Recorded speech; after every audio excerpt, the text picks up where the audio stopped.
Hi, hello learners. How are you today? Welcome to our E2Life program of the Department of Education online tutorial from EdTech Unit. How are you today, class? I do hope you're now in safe place, okay, studying with your lessons, okay, and I do hope you have your modules, paper and pen for this session about our topic this afternoon. All right, so welcome. I am your, okay, but before that, I welcome you to our subject reading and writing skills for senior high school.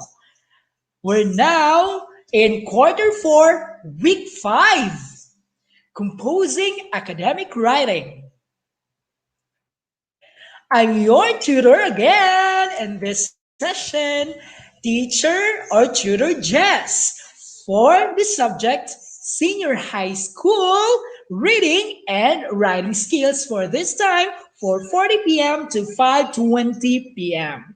We're now live in our DepEd EdTech unit ng Facebook at DepEd Philippines, DepEd tayo. And also in our YouTube channel, we have DepEd EdTech Unit and DepEd TV.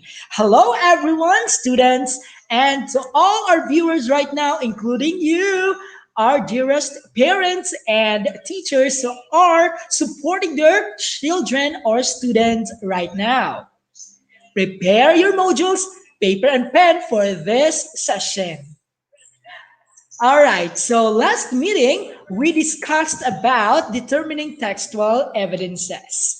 But before we have our review, may we have the shout out from Jana Clemente from Canlubang Elementary School. Hello, hello, Jana, and we have also Sir and our tutor, okay, Sir Jester Pagkaliwagan. Good afternoon.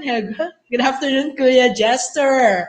All right, we have also Biasi. Good afternoon, watching from Liano Elementary School, Caloocan City. And we have also, hi, sir. Good afternoon, watching from Pampanga, Sir RJ. Hello. So thank you so much for viewing right now of our subject, reading and writing skills. All right, everyone. After going through this module, you're expected to one, we are to identify the unique features, parts, and requirements in reading and writing a book review. Okay. Number two is to write a book review following the process approach to writing. Hi, Ricardo. Hello. How are you today? You are from the Yup National Integrated High School. And we have also Sofina Jana Liarena. So from Canlubang. I do hope you will be participating with our discussion this afternoon. All right. So number two, yeah, write a book review, follow the process approach to writing. And to achieve this, you are expected to do tasks and activities independently, which will help you master the above mentioned competency. All right, so next is number three, identify the unique features of literature review and its requirements that are useful across disciplines. And for number four, create a literature review following the properties of well-written text and process approach to writing. And thus, in this lesson, you are expected to write a simple yet comprehensible literature review. All right. So we'll be discussing two lessons for today. Number one lesson is we have to go with the book review or article critic. Number two is lesson two. Okay, or lesson number two, literature review. And for the other lessons, we'll be tackling that one next session or next week. Okay, for research report, project proposal, and position paper. All right. So Let's have what I know. Hi. Okay, Rinaldo Recto from Davao de Oro. Hi, hello, Rinaldo. Silingan, no, Silingan. I'm from Tagum City, Davao del Norte. Rinaldo. Hi, how are you today? Okay, from Davao region, we have also Manungdo Diobert. Okay, hi. Hello, how are you? From Kalasha Central School. I do hope you are now in safe place, okay, safe place, and you're doing with your modules, okay, or assisting with your students right now. All right. So directions: choose the letter of the best answer, then write the chosen letter on a separate sheet of paper. All right. So let's start. Let's get the ball rolling. Okay. Number one, it is a sneak peek of content of the book that includes relevant description as well as its overall perspective and purpose. All right, so this session or this time, this will serve as your, diagnostic exam test, no? Test or activity that will examine your prior knowledge and your learning about our lessons for today. Okay, is it letter A, book review, letter B, movie review, letter C, newspaper review, letter D, encyclopedia review? All right, so please choose now your answer out from our choices given. You may select a letter of the correct answer. I will count you five counts. Shall we start? So everyone, everybody, the viewers right now, you can answer with your what you have no perspective the answer for this question. Is it letter A, B, C, or D? Right? The capital letter of the correct answer. Five, four, three, two, one. Okay, according to Mark Platon. Hi, Platon or Platon. Okay? According to Ricardo, it's letter A. According to Mark, it's letter B. Ano ba talagang answer nito? Ano ba talaga, Mark? Ricardo, hello! Alright, so sige, sige nga. Fresh na fresh tayo ngayon. Alright, so the answer would be, tan tan tan, tag tag tag tag. From the question itself, it states there, it's the book review. Okay, congratulations to those who have answered letter A. Very good, students. Alright, so let's proceed to number two question. The following are the focus of reviewing a book except A. Purpose of the author, B. Content of the book or novel, C. Relevance of the issues, D. Title of the book or novel. Alright, so go, go, go. Answer right now. You write the number and the capital letter of the correct answer. Okay?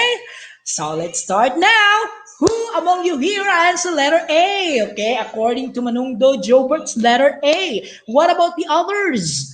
Okay, according to Silvino, hi, ang galing. Ang bilis-bilis talaga. Bilis na lang sumagot. Okay, ito din. Merong letter D, merong letter C. Okay, see if ever. Okay, alright, so lagyan natin na ng para ma-emphasize din natin, no? Okay, alright, so thank you so much for answering, but the correct answer for this is letter D, title of the book or novel. Alright, so let's try to focus the review of book that it accept, but we have to do with the purpose, the content, and relevance of the issue. That would be the focus and not the title itself. All right, so let's proceed to number three. To those who answered letter D correct. All right, so which of the following parts of a review provides the author's name, book article's name, source, and their statement? Anybody who can answer? Letter A, introduction.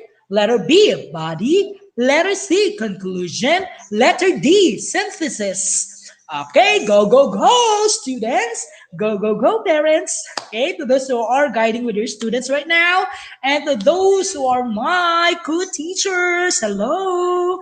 Mabuhay kayo mga senior high school students, learners. Okay, according to Maribek's letter A, what about the others? Elena D. Who among you here who answered letter C or letter D? All right, so let's find it out. Who answered other K letters? Okay, let's reveal now the correct answer. Okay, according to Ricardo, it's letter D. So let's try to check with your answer. According to Manungdo, it's letter B. Silvino, hi. C. The correct answer is it's letter A. Letter A is the correct answer. Okay, so let's go with the other questions here. All right, for number 4. For number 4, which of the Okay, Samantha, hi! Congratulations. Yes, it's correct, Bora. Elena, which of the following does not describe the nature and purpose of literature review? Is letter A, it is a type of an academic essay. B, it synthesizes and evaluates the relevant scholarly paper on a topic. C, it contains some of the major concerns and debates within a discipline. D, it attempts to develop a new argument. Go, go, go! Let's try to answer this one for number 4.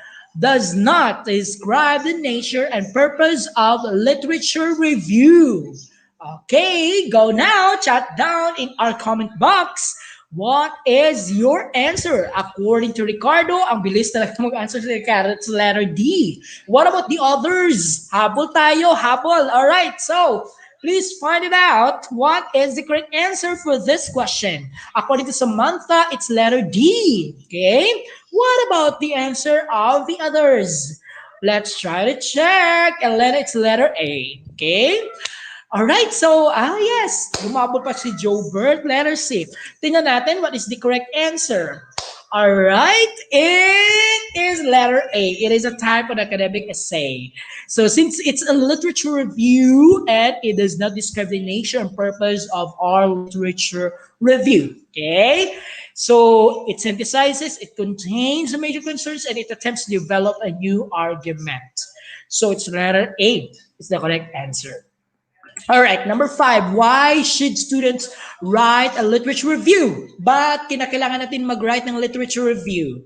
All right, to show knowledge of the topic. B, to keep current or abreast with the times. C, to serve as stepping stone for further research. And letter D, all of the above. Go, go, go! What is your answer for this question? All right, anybody? Anybody from the group or viewers right now? Okay. Excuse me. According to Ricardo, it's letter D. Okay, according to Manongdo, Jobert, it's letter D also. What about the others? Okay. Hi, Samantha. It's letter D. All right. So okay, almost of you or all of you got the correct answer. It's letter D. Very good, students. You got the correct answer. Okay, it's letter D. What about number 6? This system provides a mean of identification for managing information on digital networks. Is it letter A, D, OI, B, DTI, letter C, STI, letter D, FTI? Go! What is your answer for number 6? Is it letter A, D, O, I, letter B, D, T, I, letter C, S, T, I, letter D, F, T, I? Go, go, go. What is your answer for this question, number 6? I think this part is the last question for our pre-test. Okay, anybody? Anybody from the group, the viewers who are watching right now? It's letter B according to Sofina Jane. Now, what about the others? What about the others? Okay, their answers. Go, go, go. Answer right now. Answer, answer. According to Elena, it's letter A. Okay, what about the others? So let's try to check. Let's try to check if your answer is correct. Okay, so let's start. According to Ricardo, it's letter A. Okay? Most of you, okay, answer letter A. All right, the correct answer is letter A. It's DOI. All right, so makita natin yan later. Okay, so that's it. So who among you here, okay, got the perfect score of our pretest? Okay, so check your own answers there para malaman natin. All right, so thank you so much. To those who did not make it perfectly, you can review this because later on I will give you another practice no, that will master your knowledge and skills about these matters or lessons. All right, so let's proceed now. Congratulations, class. Okay, yep, Ricardo. Congrats, Ricardo. Who else? What's in? All right, so let's start. According to as what I have said, our lessons that we'll be discussing is all about the lesson one, okay, which entails the book review. Okay, later on we'll discuss the literature review. All right. So, found in your module, in our previous module, learned about determining textual evidence, right? So, to validate assertions and counterclaims made about to text to read. So, this time, you will understand the requirements of composing academic writing. So, nalaman na natin yung counterclaims, nalaman na natin yung mga assertions, nalaman na natin yung mga claims, all right? So, kung gusto niyo ma-review yun, andun sa ating mga modules. Tsaka yung mga topics natin na I on air no last time sa ating E2 Live program. Okay? So, tingnan nyo doon. Okay? Tapos ma-review natin. And then ngayon, this is to compose academic writing. Okay, for lesson 2, that is literature review. Okay, literature review. Okay, let's try to check. In this lesson, you will be required to read a lot and learn how to write a literature review faithfully following few guidelines and unattached rubric. So, meron tayong literature review, meron tayong rubric i-attach. Okay? So that's it. What's new? All right. So directions: read the sample book review below and complete the matrix with information about the text on a separate sheet of paper. So let's try to read this one. This is a book review, no? A handbook of disaster risk reduction and management, climate change and natural disasters by Yengigba Akinyeme. According to okay, him or her, okay, climate change is increasingly of great concern to the world community. So the Earth has witnessed the buildup of greenhouse gases in the atmosphere, changes in biodiversity, and more occurrences of natural disasters. Recently, scientists have begun to shift their emphasis away from curbing carbon dioxide emission to adapting to carbon dioxide emission. So, the increase in natural disasters around the world is unprecedented in Earth's history, and these disasters are often associated to climate changes. Earthquakes and many nations along the coastal lines are threatened by massive floods and tsunamis. Okay, earthquakes are increasing in intensity, and erosion and droughts are problems in many parts of the developing countries. So this book is therefore to investigate ways to prepare and effectively manage these disasters and possibly reduce their impacts. The book takes an in-depth look at climate change and its association to social, economic development and cultures, especially in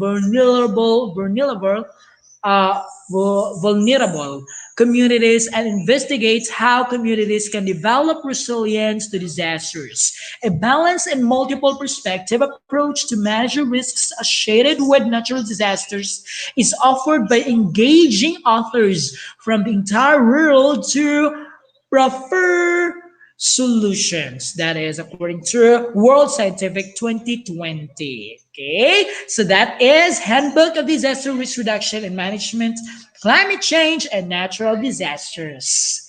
All right, so In your modules there, you will find, okay, the main idea of our text or book review, the purpose of it, and your evaluation of the text. All right? Again, you find the main idea, you find the purpose, and you go with your evaluation of the text. What's the main purpose of our topic there? What is our main idea and the purpose? Okay, tingnan natin. Alright? So, it's up to you in there. Okay, makita natin sa ating text. Alright. Answer the following questions and write them on a sheet of paper. Number one question is, what skills did you apply in the activity? Ano bang skills natin na-apply sa activity while nagbabasa tayo sa ating book review ng ating text? Okay, ano bang yung mga skills did you apply? And number two, how were you able to come up with responses needed for the activity? Okay, your answers may vary in accordance to your skills, in accordance to your ability, and yung mga questions gaya ng paano ba kinuha o ano ba yung mga main topic, ano ba yung purpose, okay? So, yun, yung mga previous topics natin discuss, no? So, dapat alam nyo kung paano kukuha ng main idea, ng purpose ng author, okay? And how are you able to come up with the response needed for the activity? Okay, so it may vary in your responses. Directions, list down resources that you used in your grade 10 science investigatory project. Separate the sources taken from databases, websites, or textbooks. Okay, mag-list down na lang kayo, okay?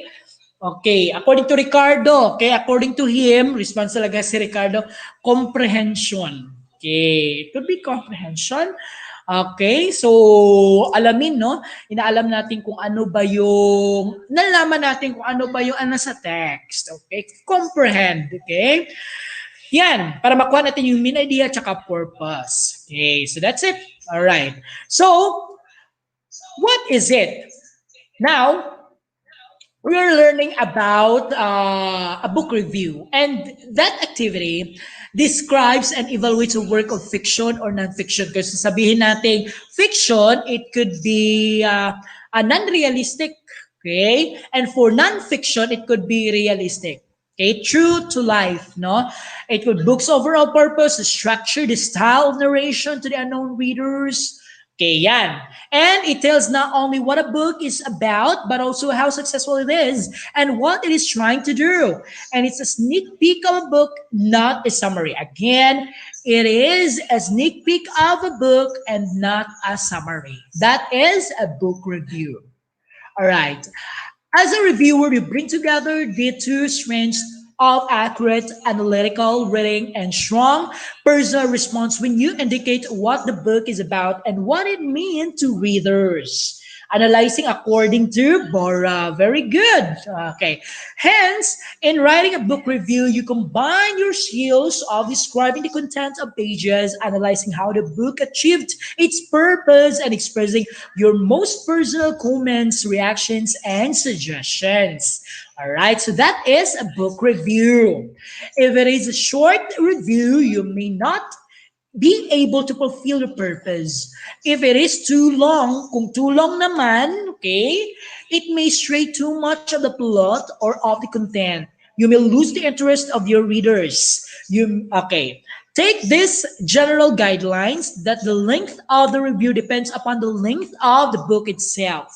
And a review should not be less than 100 words. Longer books usually ask for more than 500 words. So meaning, okay, if given a book, it's a story or a novel, okay, then you try to have a book review on that. Okay, if it's too longer, that would entails 500 words, no more than.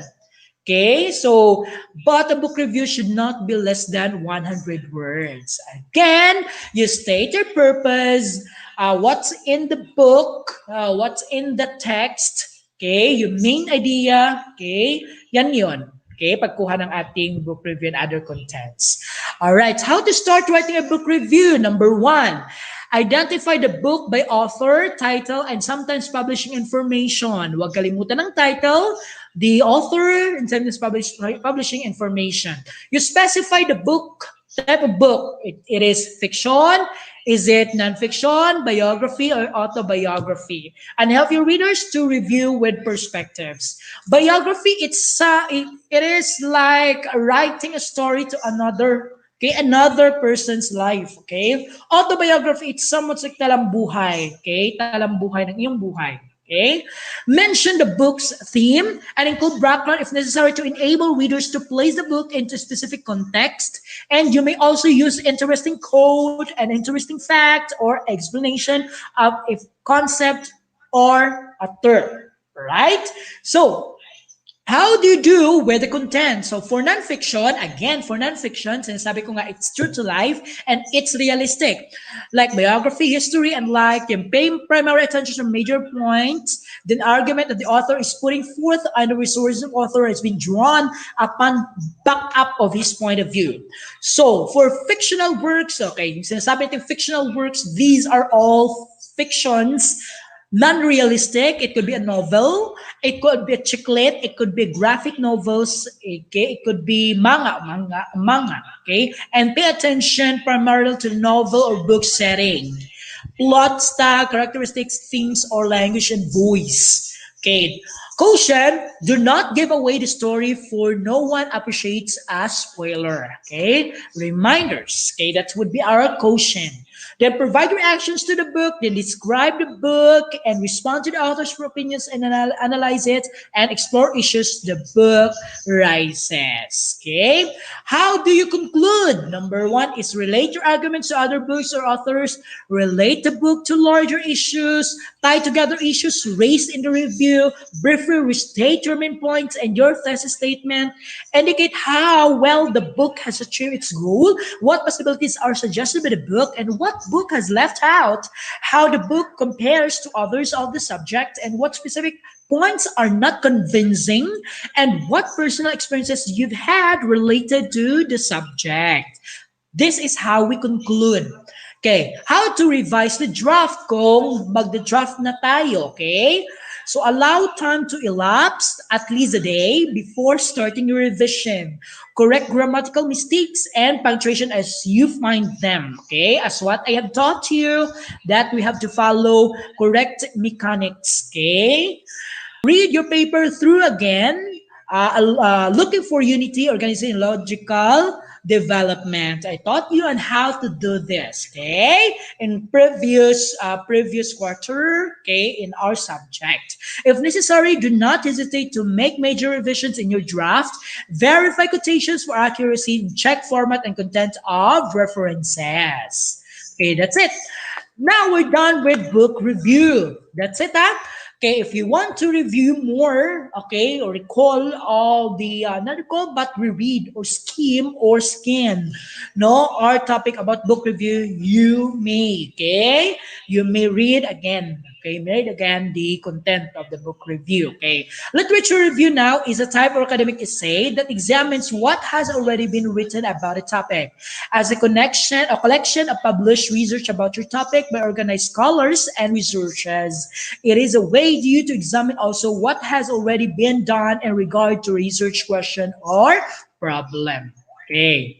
Literature review is somewhat, we're using this one in our researches. Okay? Researches. Sino ba sa inyong mga viewers ang nakatry na ng mga research? Please comment down below in our comment box. Okay? Sino nakatry ng ating practical research, yung qualitative at quantitative ng ating research, especially in our, in your level right now, in your senior high school, meron na tayong mga researches. Okay? Mga term papers, meron tayong mga, ano pa ba? Concept paper, tsaka position paper, right? So it summarizes, synthesizes the conducted research driven by guiding principles. Although it is not a research paper, it provides background of your problem, rationale of your research, according to Abadiano 2016. Okay. So literature reviews consist of the following components and its purpose. Number one, we have this introduction.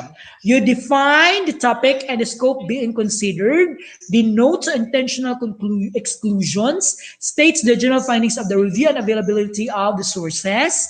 And for the main body, it could be the organization, or you organize the evaluation of the sources, whether chronological or thematical.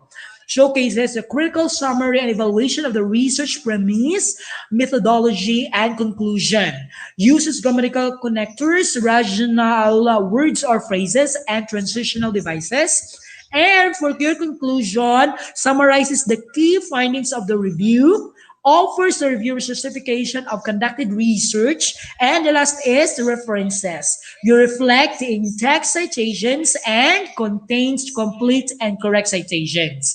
Alright, di ba? Ito sila Elena, nakatry na ba? Ito sila Ricardo, nakatry na ba ng mga researches? How about Manungdo, Jobert, Elena Bora, okay? So Samantha. So I do hope you have tried to do the such things in researches. Here are the 4 literature review strategies. We have the summary, synthesis, analysis, and we have evaluation. When we try to say, or let's try to define, the summary states briefly the argument and main points of relevant research. For synthesis, you combine ideas in order to form integrated theories or system through critical evaluation and compare, contrast, etc. And for the analysis, you examine from the word itself, analysis, you examine closely to the elements or structure of the research. And for the evaluation, you assess the research based on a criteria or rubric that you chose or choose, state, and explain. Then support it with another similar research. So that is the difference among the summary, synthesis, analysis, and evaluation. Okay, that's the 4 review strategies. Okay, so students, I know you have learned about with our exploration on the topic, book review, and what else? What is the other? That is literature review. All right, so students, are you now ready? So I do hope you have with you with your modules, paper and pen there. Then you follow the process in book reviewing, then write a rough draft on Dr. Jose Rizal's novel, Noli Me Tangere. Then focus only on the author's portrayal of the main characters, Ibarra, Maria Clara, Sisa, Paddy Damaso, and the like. Alright, so I know kung sa Bisaya pa nakaagi o napagdaanan nyo na ito kung Filipino, itong ating Noli Me Tangere ng ating Jose Rizal. Sino na ba sa inyo naka-try o nakabasa na nitong Noli Me Tangere? Tingnan nga natin sa ating mga comments. Samantha, Ricardo, Elena, Sofina, and Manungdo. Okay, tingnan natin ha. Sino ba nakakaalam kina Maria Clara, Sisa, Padre Damaso, and the like? So tingnan natin. So that is part of your book review. Okay, so let's try to proceed now. This is for literature review. Now, what you're going to do is to read literature review of your previous research's outputs, like in your grade 10 science investigatory project or any research in English. Then you rate the said review based on the rubric below. This would be our rubric. Okay, Ricardo? Yes. Okay, rubric, Ricardo. This would be the rubric, class. Okay, for your literature review. All right? So, what I have learned, ano ba ang ating mga natutunan ngayong hapon na ito? Alright? So, in your own words, write at least 5 pointers for writing a book review. So, in your own words, okay? Own words na gagamitin ha? Okay, paraphrase or somewhat like, ano ba yung natutunan natin o in our own thoughts and ideas. At least 5 pointers in your writing a book review. So tingnan natin, i-write ni John sa inyong modules. Then, let's go with the literature review. Number one is the basic parts of literature review are, and number two is the four literature review strategies are. So, ansiran. Ansiran nato ni. Okay, ansiran nato ni. Let's try to answer. Ricardo, Elena, who else? Samantha, Manungdo, Jobert. Sige, tingnan nga kung na-review na natin kung ano bang nalaman natin sa ating mga natutunan ng ating basic parts of literature review and the four literature review strategies. Kung nag-note ba kayo dyan sa inyong mga modules or your papers? So, okay, for number one, we have introduction, body, conclusion, and references. And for number two, the four literature review strategies, we have summary, analysis, synthesis, and evaluation. Again, for the basic parts, we have introduction, body, and conclusion. And don't forget also the references. And for the foreign literature review strategies, we have summary, analysis, synthesis, and evaluation. Okay, so what I can do? So, andyan yan sa inyong modules. Write a book review of a novel or a book that you like. Then you may choose to upload your output to your class group chat or to your school's Facebook page. So, yan ang paggawa ng ating book review. Kapag nakalimutan nyo, no, you review. Again, ito, review. Recall and reread. Okay, our definition and our process and how to write a book review. Okay, i-upload nyo yan sa inyong class group chat or school's Facebook page. This would be the rubric. Okay, don't forget the introduction, the plot summary, the opinion or commentary, the spelling, and mechanics. And for our literature review, improve the literature review that you have evaluated and what's more, then please refer to the previous rubric for your guidance. Then don't forget to include the output in your portfolio. Okay, this would be part in your portfolio that you will include the outputs. Okay, so I do hope you're following with our instructions, class. And be productive, no? Okay, so this time, let's have the assessment. Alright, so handa na bang ating mga estudyante ng ating sa ang ating gagawing assessment? Okay, so get ready. And please try to comment down and write the capital letter of your answer. We will analyze now the paragraph and answer the following questions, then write it in your answer or statement or item. Okay.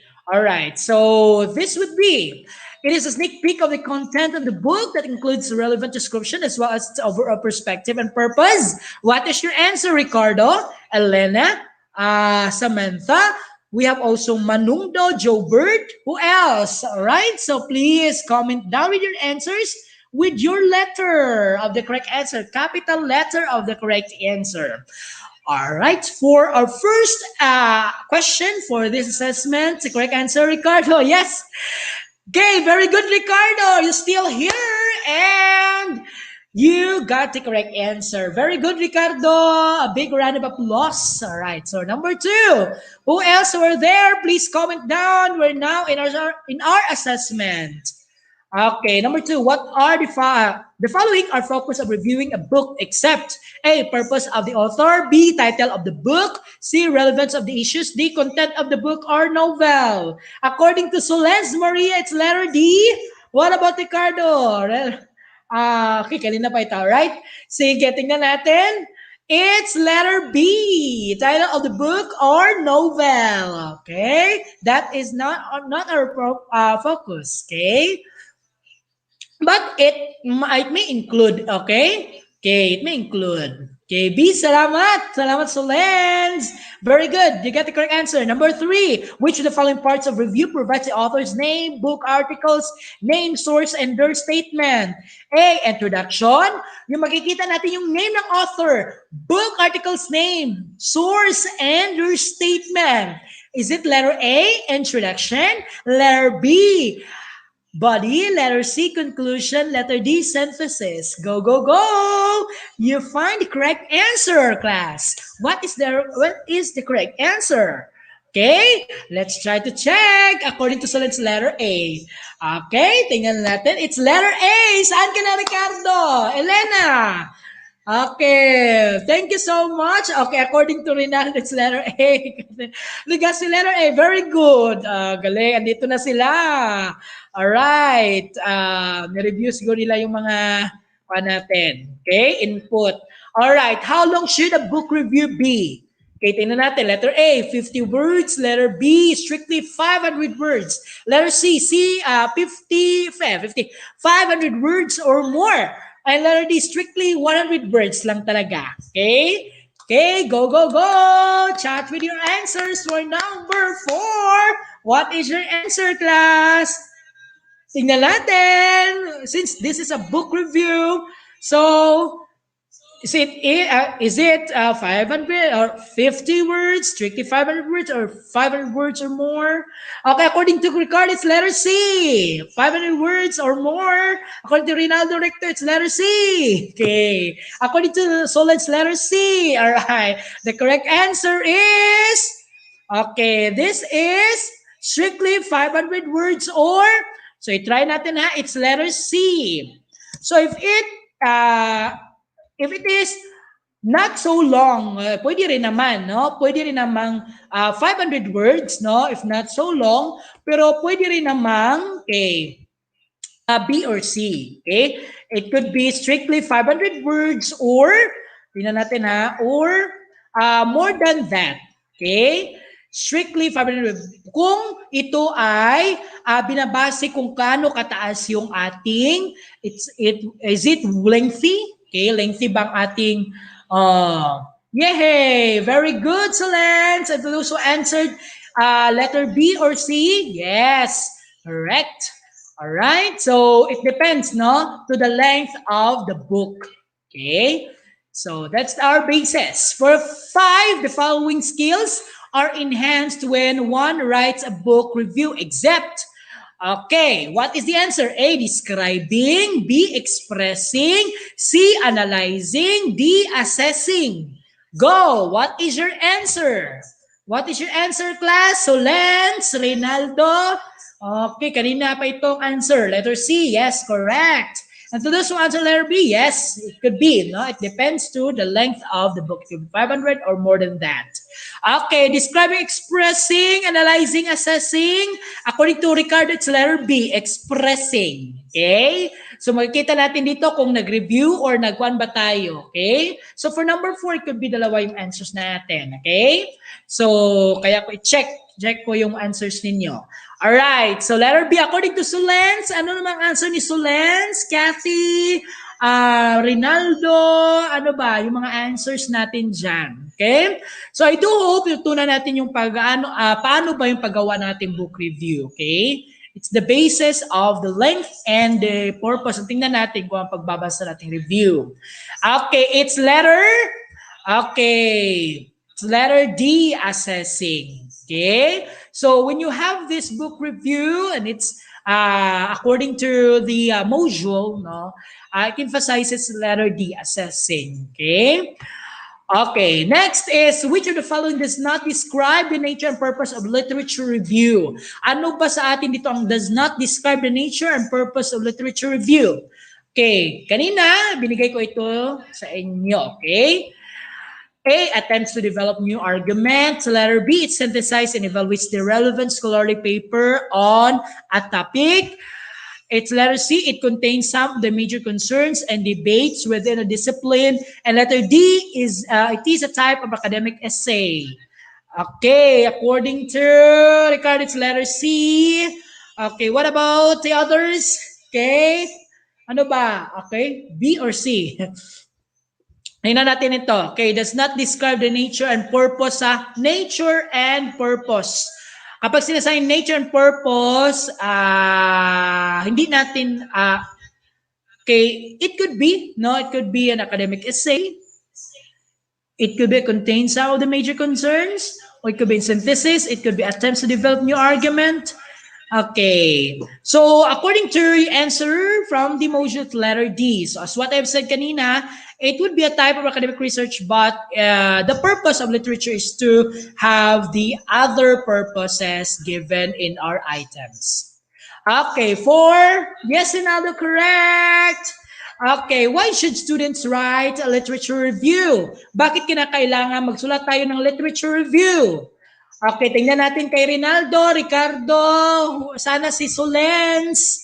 Okay, sana ba si Kathy? Sana pa si, ito. Okay, si Samantha, ano ang answers natin? Okay, go, go, go. Answers now. According to Ricardo, it's letter D. Okay, what about the answers to others? Okay, ano bang answers natin? Okay, the correct answer is, okay, pumapatak na letter D, all of the above. Okay, so very good. So that's it. Okay, so that's for number 7. And for number 8, okay, yan. So this system provides a means of identification for managing information, digital networks.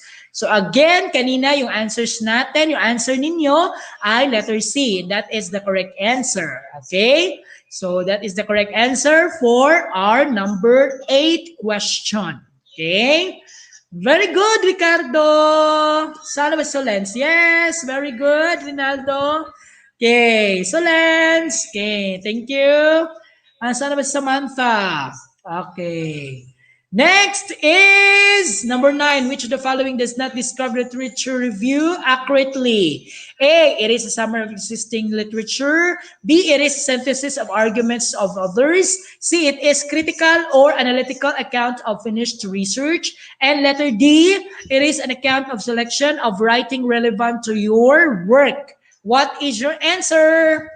Okay, so again while nag-answer kayo, kung sa book review, no, kinakailangan na hindi 100 or below 100 yung ating pagkasulat ng review. Okay? So it could be 500 or more than 500 on that. That is strictly followed. Okay? So that is our focus. Okay, literature review, Ricardo, Rinaldo.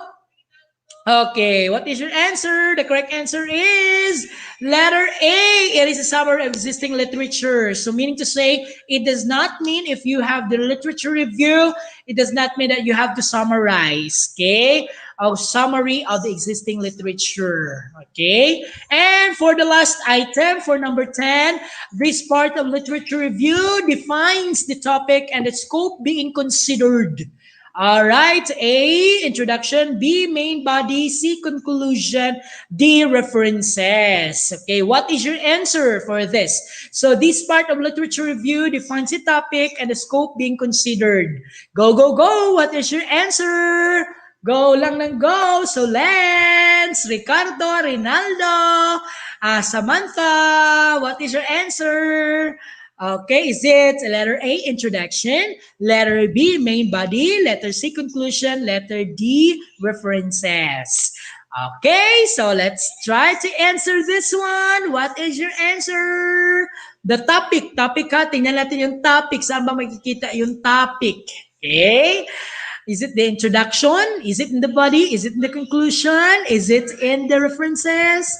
Okay, the correct answer is the main topic, the scope that is considered is letter A, introduction. Okay, mostly sa atong literature review, it could be in the introduction. Okay, but kung gumagawa tayo ng text or any text or selection na ating gagawin, yung paragraphs or a text, you can have your main topic.